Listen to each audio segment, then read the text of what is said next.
G'day, doggies fans, all things Bulldogs. It's the podcast. We're welcoming back Daine, who's been watching all the Bulldog stuff, and he's going to talk a little bit about some of our signings, and he's got some whispers that has come out about some other signings as well. So we've found out where the Dogfather is. He won't be on, but we know where he is. He was spotted on TV on SBS the other day, apparently. But we're going to talk about the Bulldogs-Panthers game. Obviously, we've got a lot of recruits coming back, some of the signings coming up. Going to have a little look at the top 30 for 2024. I'm not going to go into, what I think we need, but just what I'm predicting we're going to land with. And then we'll look at the upcoming game with the Dolphins, and you'll see the team streaming going along the bottom of the screen. And there'll also have the New South Wales Cup team in there as well. All right, mate. So how you going, Dane? Good, mate. Not too bad for a Tuesday. Yeah, Team Tuesday. Yeah, that's it. So how's your South Sydney team going? They got a touch up by the Broncos. Yeah, they did actually. Pretty ordinary, to be honest. But, I've said it before, 6 weeks, the last 6 weeks through Origin, not being able to play together, that and injuries.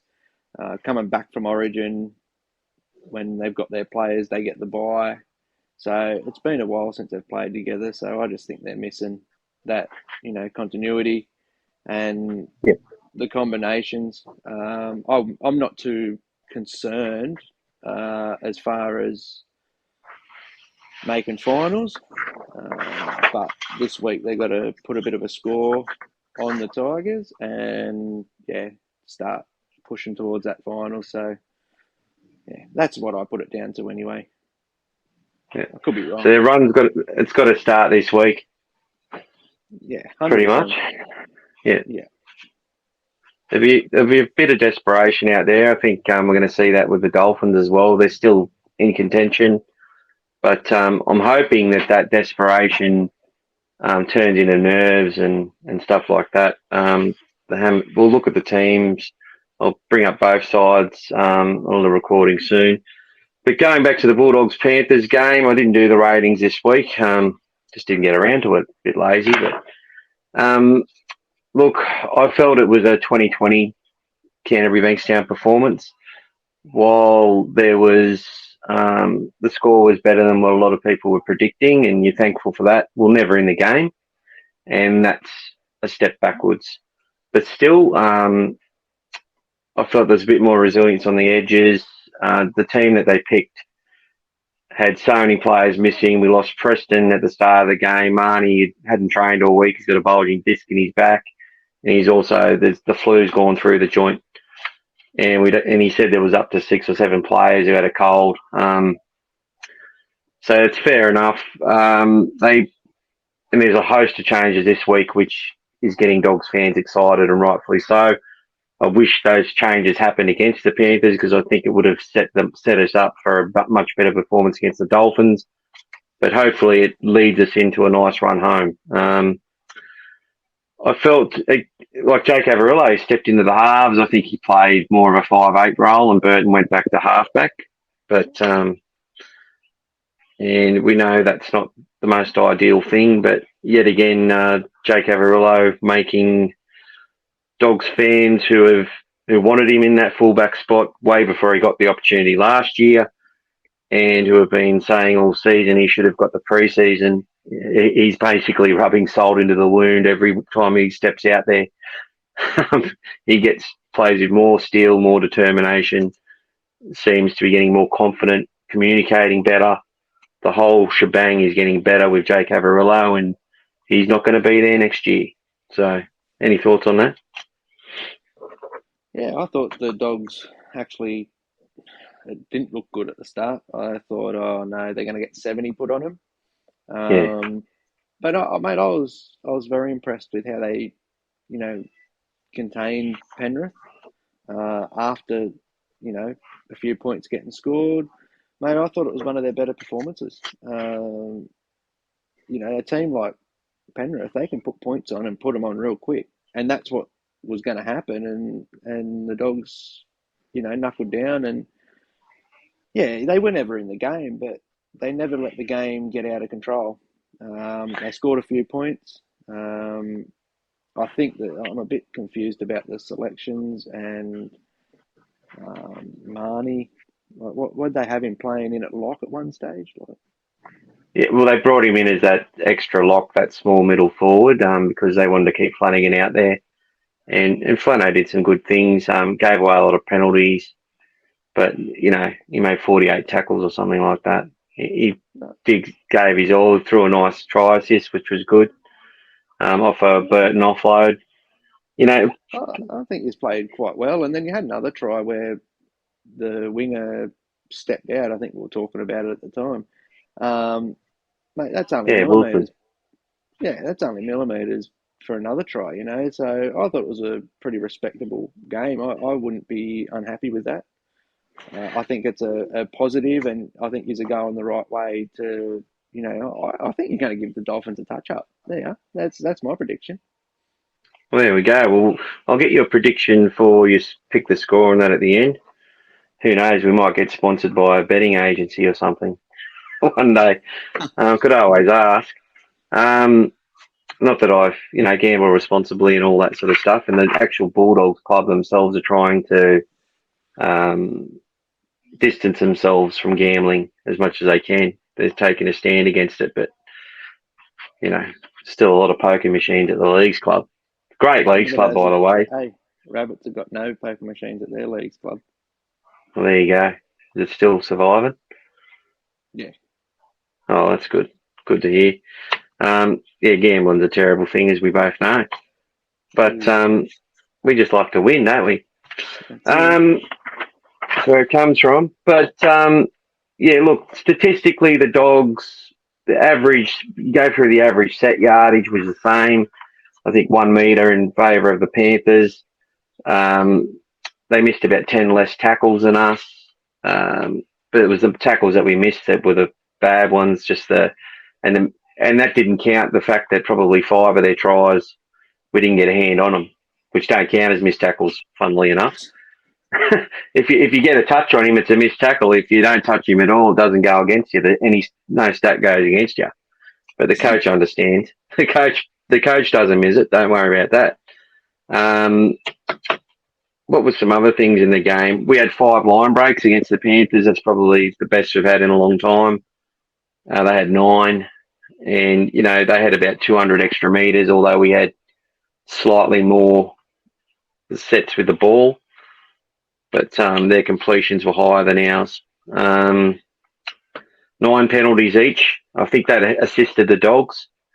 The stop-start in the game really helped us a bit and helped take away their momentum. They're a momentum team that grinds you to the ground, keeps the ball in play, plays tough and hard in the middle, plays fast. Then when you've got the ball, they slow you down. And that's how they do it until you crumble. And, we hung in there and got a couple of late tries. But just yet again, the issue for me is that the Dogs need to be competing and need to be in the game. I believe they're improved when they're in the game at the 60-minute mark. If they're within 10 to 12 points after 60 minutes, they're a chance of winning. And they've shown a couple of times this year that they can actually do that at that point. But I think that's enough on the Panthers. I think we should talk about some of these potential signings that are coming. So, obviously, Liam Knight, I'm going to get you to talk a bit about him because obviously you've been watching him for a long time. And then some other, and I'll talk about some words that from the Dogfather, what he was over in France for. But tell me about Liam Knight. Oh, mate, he'll give you a go forward. That's for sure. Yep. The biggest issue with Liam Knight is mistakes, drop balls, and he's one that will give ridiculous, unnecessary penalties away constantly. Yeah. That's a downside. You sound like a fan. Yeah, I'm a massive fan that he's gone. But no, I think there could be. He could give you that go forward you need. He just needs to, smarten his act up. Stop giving Yeah. them silly penalties away because you guys definitely don't need that. You don't need teams to get on the roll. But if Well, we're already the worst team at giving penalties away. So I don't think that he's not going to help you there. But he plays hard. He's another hard player. He'll try for you.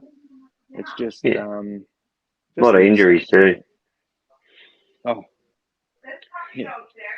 I watched a lot of stuff regarding him. So this year he had a couple of specials on the Fox about his. He got addicted to painkillers and alcohol while he was recovering.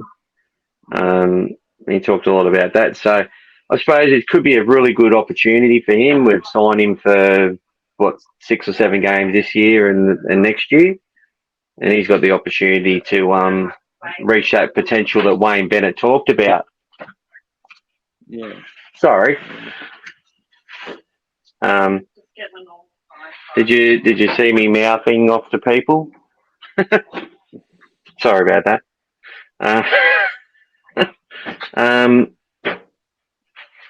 My son is in the background, causing me grief as usual. 19-year-old, but anyway, we'll move on. Giving you a few signing whispers. Oh, he just an attention seeker. Nothing changes. But there we go. Blake Taff. We've talked about him. You really rate him highly. I think if we kept Averillo, we don't need to sign a Blake Taff. But the fact that Averillo's gone, I think he is probably one of the best pickups on the market for what he can do. Can kick goals, plays with intent, plays with intensity, doesn't give up. If there's a try scored, whether he misses a lot of the tackles because of his size, but he gets there and competes, which means he's a chance of stopping the try. And there's a lot of fullbacks who just don't make it. Sometimes Latrell, it's like he's having a join in the crowd while a try's being scored on the other side. He gives up the chase. But then if Latrell wants to stop it, he gets there and puts him in the touch or whatever. Yeah, he's one of those players. Yeah, that's it. But whereas Taff sort of doesn't have the size. That's his biggest downfall. It is his downfall. Is his size. He is a midget. But look, Hazem El Masri wasn't big. Corey Thompson weren't big, and they were fan favourites of the Dogs, and I see a similar type of thing with Blake Taff. You've also heard some other news, and this was spoken about probably 5 or 6 weeks ago as someone we were targeting, but you've heard some more on that. Saleh. Saleh. From the Rabbits, I've heard from pretty good source that you guys are signing him too, which that's another good signing, I think. Anything can happen. It might fall through, but that's just what I've heard. I think he's probably 12 months away. Like, he's a player that's just going to have to be able to play 30 or 40 minutes, increase his minutes until he becomes that dominant middle. He's not the biggest guy either. I don't think he's the biggest forward in the game. He plays hooker. He plays in the forwards. You can put him anywhere. So he's definitely a good bench player because he'll give you go forward. If Marnie gets hurt in that hooker, he can jump in there and do nearly as good a job. Saleh? Yeah.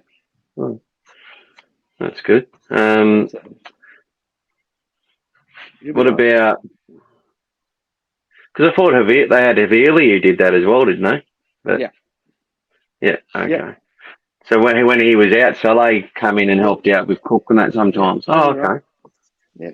So he's a nuggety sort of guy who can offer a bit of impact and bounce off the bench. Yeah. I don't see him as being our enforcer type though, but I think he could develop into that maybe in time. I don't think he's going to be anything special, but I think he'll be a good first grader. You think he'll add something to our club? At the moment, definitely. All right. Well, and what do you think he'd be commanding as a dollar, do you think? This is all speculation. What would you pay to have Hammond Solo in your side? I don't know, really. That's $1.50. 50 cents for Liam Knight, $1.50 for Solo. Taff going. Taff for $2. Taff for $22. Oh, okay. There we go. Look, I think if they get him for about 300, I think that's probably maximum I would pay for Solo. But let's see. I wouldn't pay any more. So we're watching the Tour de France the other day, and we saw someone in the background. The good old Dogfather. Yeah. I haven't got footage of it, unfortunately. I couldn't believe it. Well, there's a reason he was over there watching the Tour de France. I think he got the yellow jersey on too, didn't he? He's getting right into it. Oh, bloody hell. You should have seen him running beside him. Oh, the bloody double chin would have been flopping around, the big underjaw. You couldn't miss him. I think that he was there for a reason. He was chatting to good old Takiaho, the old Roosters warhorse, 32 years of age. That's why. Apparently, there's a $500,000 deal. Right. It was $1 million over 2 years. Now he can kick goals. Had a few injuries in the back end of his Roosters career, but when he was playing with a 1-2 punch with him and Jared Warrior-Hargraves was pretty fucking good. Premiership winner. He's got experience. He's from a good system. I think that'll be a good signing. Yeah, well, the Dogfather's pretty keen. The Dogfather's very keen to get him. Very keen. But yeah, can hold up a middle. Can dent the line. Probably getting 40 minutes a game out of him. Now, if you add players like Max King off the bench, Tavita Pangai Jr., and I suppose you got Liam Knight there as well, pushing for a spot. And then if you add Saleh, well, they're not all going to fit in. And they're looking to develop Olawafu as a ball playing lock, but I reckon he'll need another season doing that in New South Wales Cup. But that's some forward depth. And then you've got the likes of Pele as well. It sort of makes me think, though, if they're going to get Saleh, Takiaho, they've got Liam Knight for a year. Obviously, Luke Thompson will be gone. Obviously, players like playing New South Wales Cup. Well, they'll have Waddell gone. He'll be gone. Pretty much a lot of those players will be gone. You'd expect that Ryan Sutton's there as well, and you've got Raymond Fatala Mariner, who the talk is he's being shopped around, but doesn't know apparently, which is interesting. It looks to me like the media's got information off the Kennel Forum, which was there about the Kennel's this online forum where they do a lot of talking, a lot of whispering. Could be just a bunch of nerds just running their mouth, but so that stuff was being talked about 7 or 8 weeks ago, and all of a sudden it looks like word for word has come out through the media. Typically, Fox News are way behind and love talking about stories which happened a year ago and refreshing them or rehashing them. They also mentioned Sutton, and then they come out on NRL 360 and said that Sutton was a discussion that was had earlier in the season, I think when he got dropped. But that since has been sorted out, and who's going to pay $400,000 or $500,000 for Ryan Sutton anyway? So we might as well just keep him and try and get the best out of him. So yeah, that makes us pretty heavy. I don't. Ryan Sutton's a good bench player. Yeah. So if you got someone taking hit up 1 and hit up 2 and throwing a good 1-2 punch, and then you bring players like, let's leave Saleh out of it because for this point of time. But if you got Takiaho starting with Tavita Pangai and let's say Max King, and then you've got on the bench you've got Sutton, Francis Pele, Franklin Pele, and a Liam Knight. You've got some size and impact coming off the bench, surely. Got a lot of mistakes there too.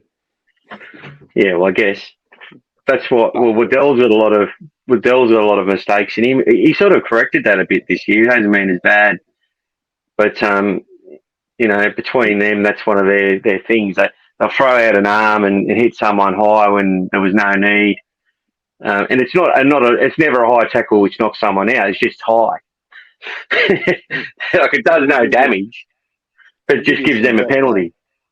You'll get a bit of depth out of him. I think he's got some depth. I think he has depth and he's got size. And look, I watched his highlights from a few years ago, and he's had some games where he's taken teams on and done well. When there was a game against the Broncos, and Payne us was quite new to it, but yeah, it was a close win. But all the forwards were out, and Liam Knight basically took him on his own, and they won the game. So that's sort of where Wayne Bennett had a big opinion of him, real big opinion of him. So there we go. So look, I'm going to throw up the top 30 that I think there's actually 31 players here, and I've not settled on a few, but then I'll run it through. So here we go. Bulldogs for 2024. Predicted top 30. So this isn't what we need, but this is what I think we're going to end up with. So I've got Taff there at fullback. I've got Skelton. I'll read them out. Carraz and Stephen Crichton, $800,000 centre. Josh Adokar. Matt Burton. Toby Sexton, who I really liked. I like what he did here. He just come in and took it on. Pangai Jr. Reid Marnie. Maximus King. And there's our strength. Bill Kickow and Jacob Preston on the edges, which will be great for our centres. And there he is, Takiaho at lock. Bronson Cherry is a bench player. Franklin Pele, who's got untapped potential. We've got Curtis Moran there as well. And Liam Knight. And I think I've got 2 number 17s here. And Ryan Sutton there as well. Chris Vitolo, who's got a 1-year contract for next year. Not sure if we're going to keep Big Ray. Bailey Biondi-Odo, I think will get himself a first-grade game next year. Carla Lawapu. Jackson Topane, who's, I think Alamotti will get himself a 1-year deal extension. I think they might elevate Edwards. I think Blake Wilson will get elevated as well.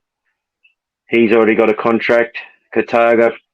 And Reece Hoffman, not sure if he'll stay. He's got a contract for next year, so is Kai Ward. And Jordan Samrani may get upgraded, not sure. And we've still got Hayes Perham there as well. So I think 1 or 2 of those players are going to drop out that are already contracted.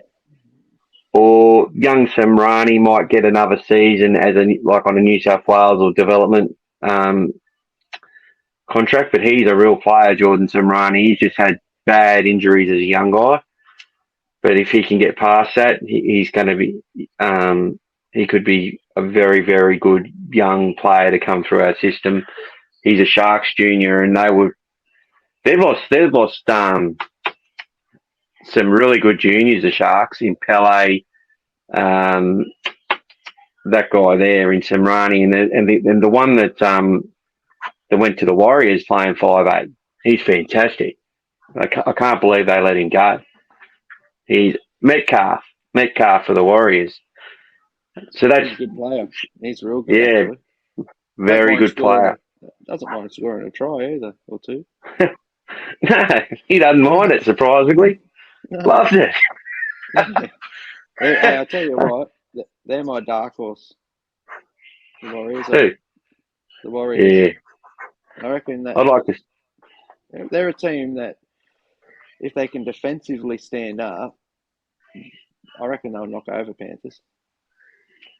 Mate, it comes back down to what I keep talking about, when you can't just throw a whole bunch of players together and expect them to gel. You can want it all you want.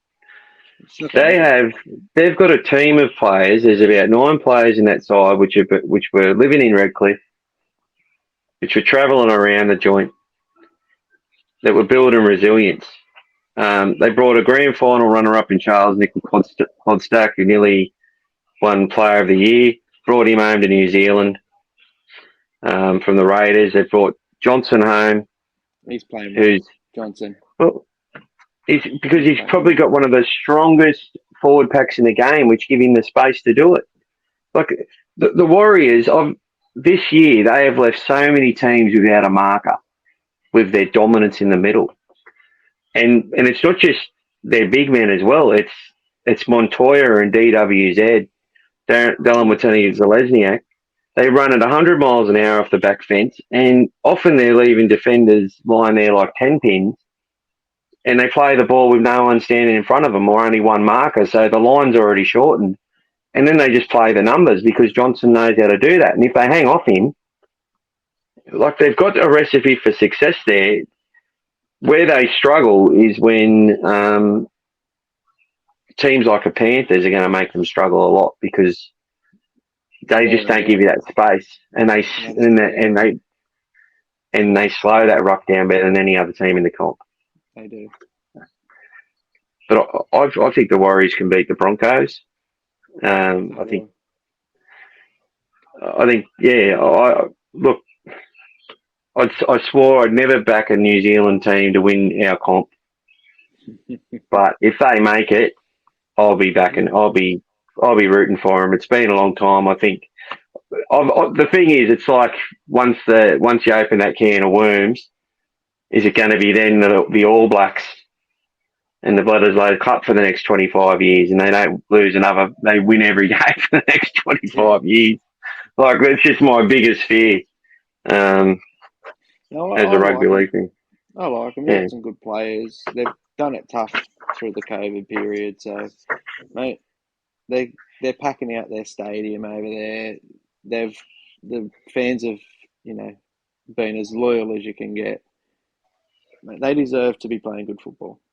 Of all the teams in the comp, they were over here, locked away from everyone, more so than everyone else. 100%. I just think that they're very well deserved to be where they are, and I think they are a team. Defensive can be a little bit how you doing, but if they get it right, they don't have to get it right if they make the semis, like the prelim final. If they get it right, Gus has come out and he's come out and said that no team will touch the Panthers. I don't think the Panthers are going to win. Are they the best team? Definitely. And that takes one off game. There's a recipe to beat the Panthers. There's a recipe to it.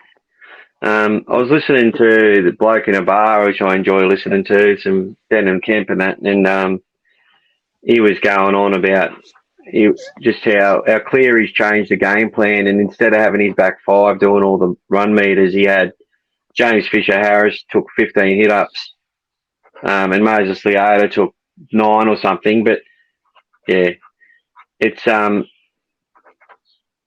fact of the matter is they had oh, mate. Leota and James Fisher-Harris in a game of NRL, in the NRL, they are two blokes that are men, if you know what I mean. Like, everyone, Payne Haas is a boy when he plays those two guys. Junior Paulo and Regan Campbell-Gillard were like teenagers playing against hardened criminals in that grand final last year. Like, Leota absolutely dominated them. Like, what are your thoughts? The noise that come through the television, the crowd was loud, but the crunch, mate, like if they didn't want to run, it's rare to see players like Reg and Junior Paulo not want to run the footy. Like, What's your thoughts on Parramatta? I don't reckon they'll make it. I don't reckon they'll make the top 8. They've got a hard it's too one hard. home. They've got Para and the Sharks both have to play Penrith. I think they've got to play the Broncos. I think they've got to play the Storm. And I think they've got to play South Sydney. Both of those sides.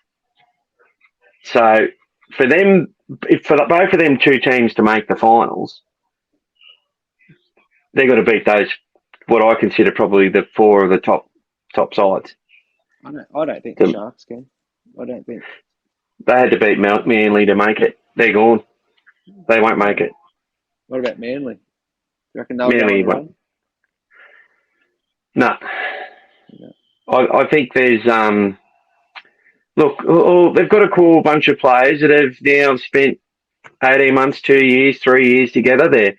They're spine, they're missing Turbo, but they've got Jake Turbo back. They've got Olakuahu on the. Did you see on the weekend? 18 points. He went off the field for a head assessment and bang, 18 points. That's a worry. One player. Yeah, it just shows you, but it just shows you how fragile this competition is. Canterbury 4 rounds in at 2-2. Not really struggling on their edges. With Kickout and Preston getting things done, reducing time and space on the edges for teams. And look, we look like a team that's competing, you know what I mean? Kickout leaves that side and it goes down from there.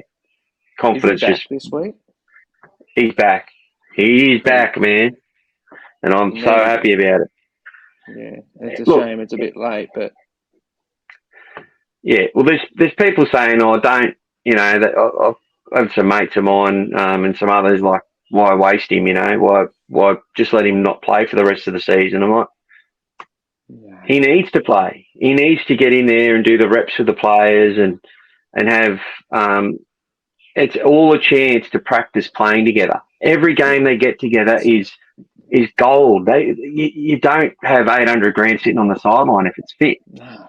I don't get, but that's fans for you, man. We're all fans. We all say weird things. I've said a few weird things today. I'm sure of it. I think not playing against Penrith, I'm cool with that. Just because I know he obviously wasn't ready. But even if he if he was 100%, But if there was any doubt, you know what's going to happen there. There's going to be a bit of rivalry. He's going to be putting in. So he obviously wasn't. Yeah, exactly. So he wasn't ready. He's going to be undercooked, mate. You know what he's like. Give him a couple of games and you'll hit his straps again. I can see it. I can see it now. This will happen tomorrow. There'll be a period in the game when he starts to fatigue. He'll want to stay on there. He'll probably outstay his welcome, and the Dolphins are going to slide through between him and the centre. Between himself and Burns, I can see a try going through there later in the first half, or definitely from about the 55, 60-minute mark, if Kickout's still out there. I'm looking forward to that game, actually. Yeah, their forward pack, man, is it was so like I just could not believe the amount of criticism that Bennett and they were copying, when the fact is they went and bought a forward pack that had played collectively, 1,000 games together. And the Storm, wasn't it? Yeah, like the Storm's back row, and the Storm's captain. And then you add to that a hooker who runs from dummy half, who's fast and can kick 40-20s and has developed as a 80-minute hooker over 3 years at Canterbury. You throw him in there, and then you throw Gilbert, who's tough as nails. They've had to throw some young kids into the halves, but you look at Kafusi every time. Yeah. He was daring, just like Tony Carroll used to do with Darren Lockyer. He's like, if you want to run at Darren Lockyer, go for it and see what happens. and he just started belting blokes. Like Kafusi, I never ever saw him as the enforcer. I felt he was always hard and tough and a bit dirty. But mate, fuck, he put on some big hits this year, and that just got me going. Who's going to do that for Canterbury? That's where the Dogs are war. Where is it? That's Kickout. He's been gone. Well, it's supposed to be Davida as well. Yeah, no, I think it's Kickout, and he's obviously coming back now. But yeah, I still like this Preston. I know he might not be that, mate. He's going to go places, that kid. Well, let's put on the teams. Let's line them up. I might have to play it a couple of times. I can't play it because it's got audio in it. Yeah. Yeah, sorry. Technical issue. I forgot to re-record it without the audio. But anyway, going through the team list. So it's going to come up. We've got Averillo at fullback. Blake Wilson's retained his spot. Braden Burns is coming to the team for Paul Alamotti. Perham's dropped out as well. So it's going to come up right here. So Jake Averillo 1, Blake Wilson number 2 on the right wing with Carraz at right centre. Braden Burns left centre with Josh Adokar on the left wing. Burton and Sexton. He's back again. We've got Max King named at prop with Pangai Jr., Reid Marnie at hooker. Kikau on the left edge, Preston on the right edge, Fatala Mariner into lock, Kyle Flanagan as our utility, Curtis Moran, Corey Waddell probably there to cover for Kikau, and Sam Hughes has retained his spot. Extended bench, Ockenbaugh drops out, Edwards drops out, Sutton, he's back from injury, Skelton drops out, and we've got Liam Knight on the extended bench. Franklin Pele playing in New South Wales Cup. And I don't know where Jackson Topine is, or Topine is, which is interesting. And that's another thing. They're going, a player from our top 30 will be dropping out of the top 30 of Canterbury and going into our New South Wales Cup squad. Who do you reckon that will be? I think it'll either be Reece Hoffman, Kai Ward, or I can't see it being Jackson Topine. Really, I can't. Because it means he's going to take a pay cut. So apparently the rules are if you cut a player from your top 30 and they agree to it, it might be on the premise that they come in the following year, or they're helping the club out, so the club's going to help them out somehow. But to me, it sounds like a loophole to me. Yeah, it's like having a top 40, because we've done it a few times this year. We've dropped a player out, brought another player in, then had another player leave and go to another club, then brought the player back that we dropped out. Yeah, I don't understand it, don't get it, but it seems like a loophole to me. Because that Skelton, I like him too. See the hands honestly, the other day. He watching his footage and watching his highlights. I love watching him tackle. So he's got this real grass cutting action. He knows how to bring a player down. He's got hands that could hold 3 basketballs. You know, he's just got this. Yeah, to me, he looks like a faster, fitter version of a Mal Meninga. I reckon. I reckon he's got that upside. He'll be in the second row. I reckon he'll end up in the second row. They played him there. I reckon they played him there. He reminds me of Chris Lawrence. Played for the Tigers. That's who he reminds me of. He was another bloke that had all the ability in the world, but was injury prone. Yeah, well, Skelton hasn't been too bad with injuries. They brought him from rugby union to give him an opportunity, and they've taken their time with him. He played 1 or 2 games in the back row this year in New South Wales Cup. But Gus was asked what position is Jarrell Skelton moving forward, and he said he's a centre. So there you go. Yeah, he's got that good size. He'd be a good centre. He's got and that size, that hard run, got good hands. can But do yeah, he I can think do the Gidley flick.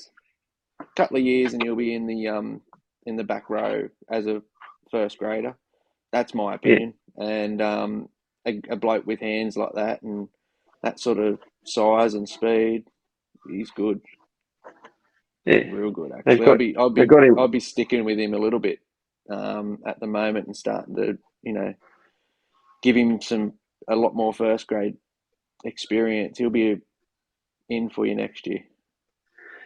It's just so funny, mate, because we've actually been pretty lucky. Like in all the doom and gloom and the Armageddon sort of stuff, the end of the world stuff that us dog fans are going on about, which is for us understandable. We've had Jacob Preston come from obscurity to be essentially the best player in our team. We've had I think without a doubt. Gerald Skelton come from nowhere to debut in New South Wales Cup and look like he was Jonah Lomu in comparison to the um, opposition, and got himself a highlight reel in 3 weeks, which is one of the best highlight reels you'll see from a player. Go check it out, Gerald Skelton. We've got Franklin Pele, who won our hearts and minds playing against us for Cronulla in a trial match where he just ran through Braden Burns 3 times and sent him flying 10 metres. That's a bit hard though. Let's be honest. Braden got his body in behind, mate. He went hard at him, and He's a he's not the frustrating small. player, Braden Burns, mate. I Because know he's he got is. the He'll be. talent, he's got the ability, but I sometimes think he lacks the ticker, mate.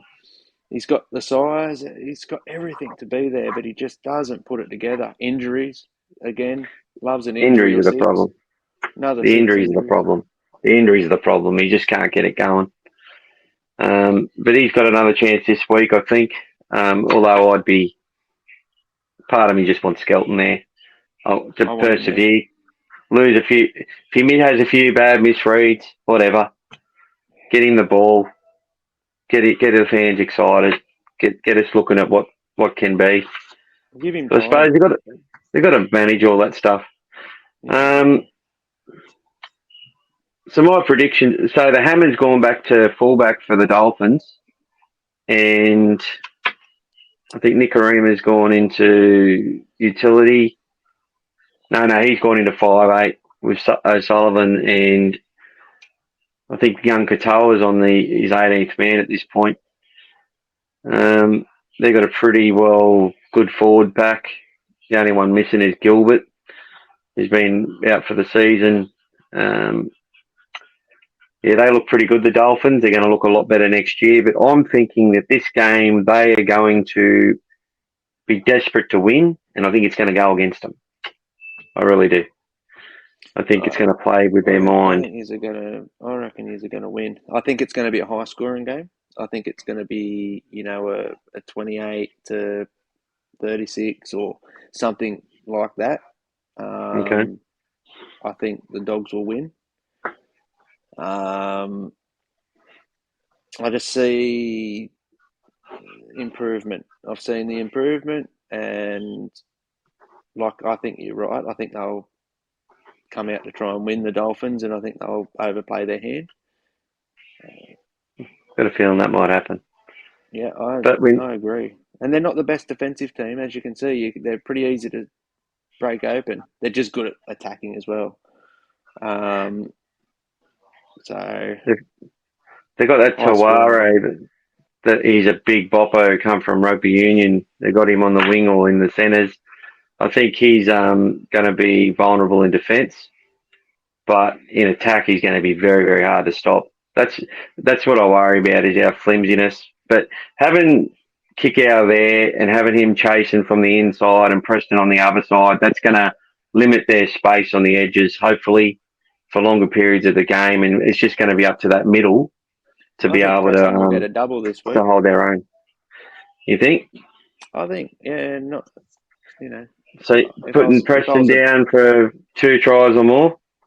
Yeah, and Avarillo and Carraz. They'll be my 4 try scorers if I Was a betting man? Preston. Well, you named 3, so 3 doesn't add up to 4. Preston, Avril, Carraz, and who else?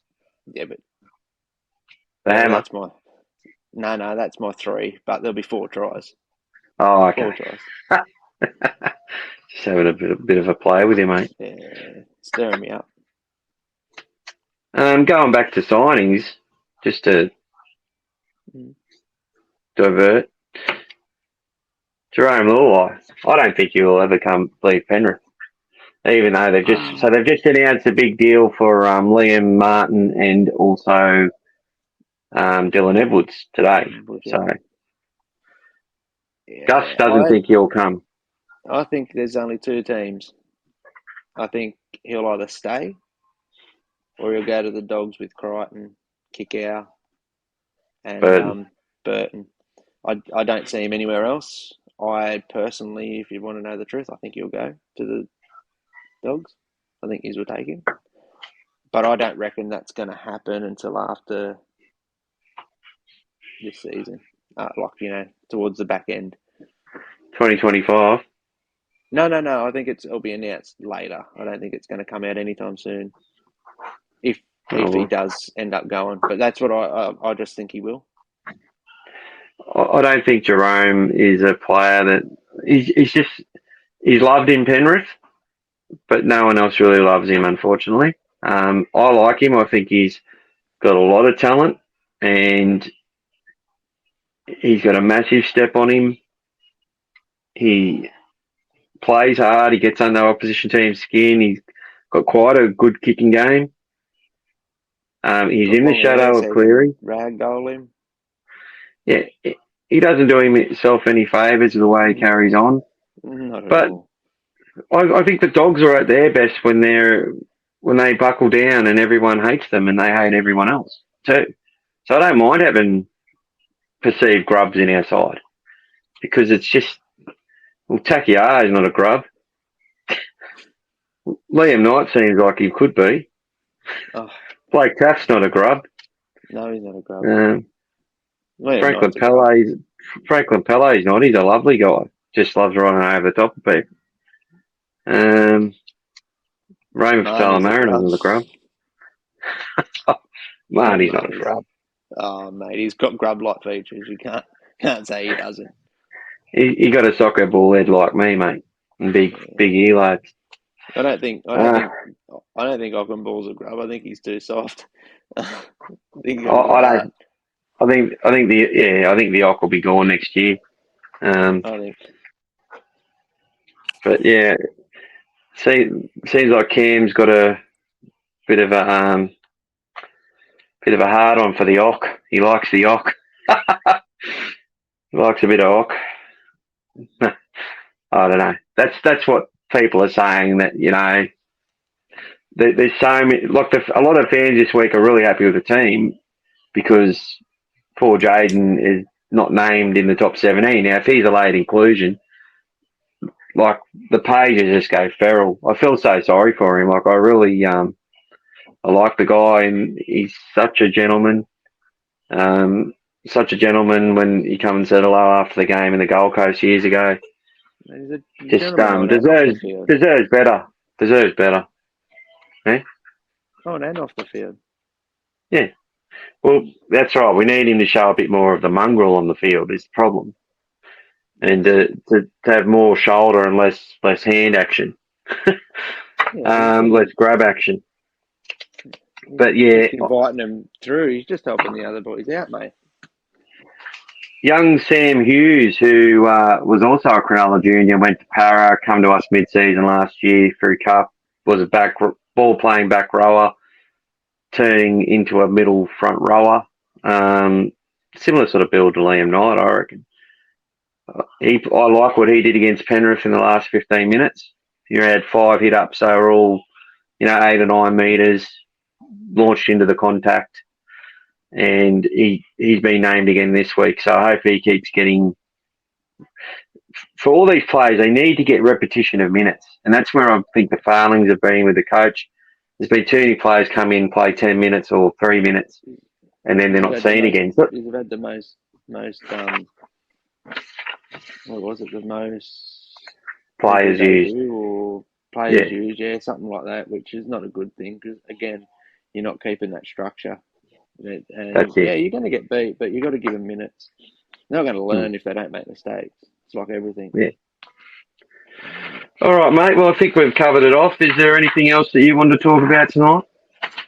No, just have fun with Taff. I think he'll be a good signing for you. Well, I hope we get him because we've lost Averillo unless there's some sort of way of keeping him, but I don't think so. But mate, that's ludicrous. That one has turned out, and ever since that deal was done, mate, how good's he played? I think he's played well since about round 14 last year, to be honest, when they put him at fullback. Honestly, the way Gus is dangerous. I've used this analogy. Gus has gone about signing, and I'm going to do a feature on this, an all Things Bulldogs feature episode. But it's basically going to talk about what I can make sense of in how we've gone about it. It just seems it's a complete clean out. Any player that's been tarnished with that Bulldogs losing record is sort of being swept out the front door. But unfortunately, there's a couple of diamonds which are lying on the floor amongst the dust that they needed to pick up and keep. Instead, they're going out trying to buy some more diamonds when they've already got a couple that they've let go of that they could have built around. And Paul Vaughan was the first one from last year. And definitely Jay and Kale would have loved to have kept him. And also young Jake Averillo. I've been a big fan of this kid. Put it this way, I've just got this bad feeling there's going to be over half the supporter base are going to be screaming at our club for the next 2 years as to why they let Jake Averillo go. And we'll probably have to sign him on $1 million in about 3 years to get him back. There's a lot of that. But I also think that Gus is basically all the recruitment is coming from teams which have got good systems. There's one side of it where they're getting a bunch of players which you would consider in the top 5 in their position. Players like Crichton, Kickow, Marnie, and the Fox.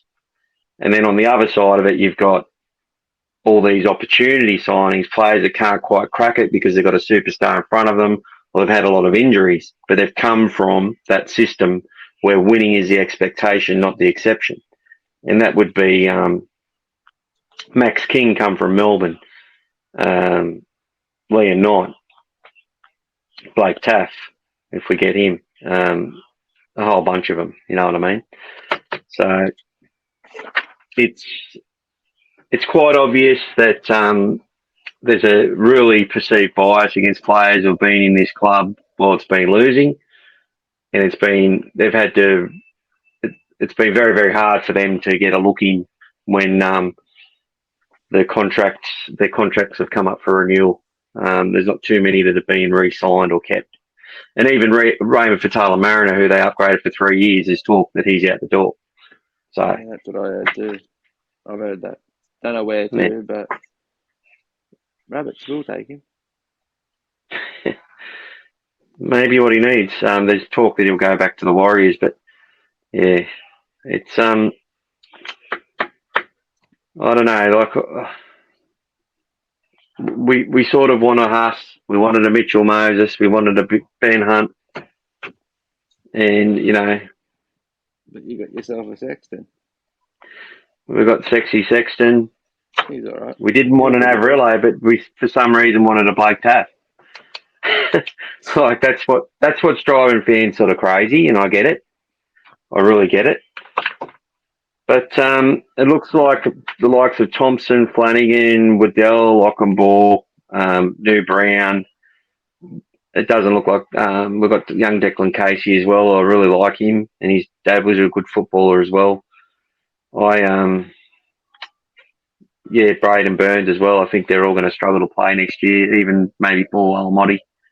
He may not be re-signed either. So it's another clean out, which means hopefully next year they can settle on a nucleus of 18 or 19 players that are going to be there for 3 years. or something. That would be lovely. Until those 17-year-olds, 18-year-olds are ready to start coming in. Those young winners that are developing at the moment are ready to start infiltrating into first grade, because they're not going to be ready next year, or probably not the year after. So I'm probably looking at 2026 before we see the fruits of our pathways start to really make an impact. Anyway, mate. Hello, mate. I'm off to watch the swimming. How good's that been? Sensation. Fucking Titmus the other day. Oh, Broke the world Titmus. record, beat him by 3.5 seconds. Like, I thought that was going to be like the race of the decade. Like, you got the Was Johnny talking her up? Was Johnny talking up the Canadian or what? No, I had to tell him about it. But no, you got you got Ledecky, who's the best female of all time. Then you got someone who come and sort of took over her, and then you've got this young 16, 17-year-old girl that broke the world record in May at the trials, and yeah, she ended up fourth. She didn't swim that good, but they're running again tonight in the 200. So Titmus and McIntosh. So yeah, that McIntosh. She's going to be a superstar, mate. She's going to be an absolute superstar. She's going to be another Ledecky. Yeah, the Canadian girl. Yeah. I think her name is. It's my mum used to swim. So she used to swim a mile every morning, a mile every night, and it's a lonely sport. Mate, I'm not a real good swimmer, but I love watching any sport, as you can tell. Yeah. Cricket. Oh, it's competitive, It's exciting. How do you think? That's where I seen the Dogfather, mate. See, I was watching the Tour de France. I watch everything. Yeah. That's my life. Sport. We might have to do an all things sport podcast. We'll call it something else. I think that's already been taken by someone else. Yeah, mate. I'll talk about any sport, whether I know what I'm talking about or not. It's another thing, but hey, I'll give it a crack. Anyway, people who have persevered with us for this long, it'll be all in the comments, but you can now get all this on podcasts. Sorry if the audio is not good. If you've got to turn me down and then turn Daine up, it's just little technical thing we've got at the moment. Maybe I just need to not talk as loud. So we're on Spotify, Amazon, Apple, a whole bunch of others, and YouTube. The good thing about the podcast, obviously, is it doesn't use as much data, which someone pointed out. That's why they wanted me to do that. And yeah, when they're just driving around, they can download it quickly. Doesn't take long. And then play it anywhere they want to go if they're in an area where their data doesn't work properly or their Wi-Fi. So anyway, check that out if you want. Thanks again, Daine. Becoming a regular. Yeah. I'll probably have a Bulldogs supporter on here in a couple of weeks. Good mate of mine, but we can always have a threesome. Yeah. Menage a trois. Oh, man. All right. Catch you, mate. All right, buddy. Take care, everyone. Like and subscribe and all that if you want. Doesn't matter, really. Take care. Go the Dogs.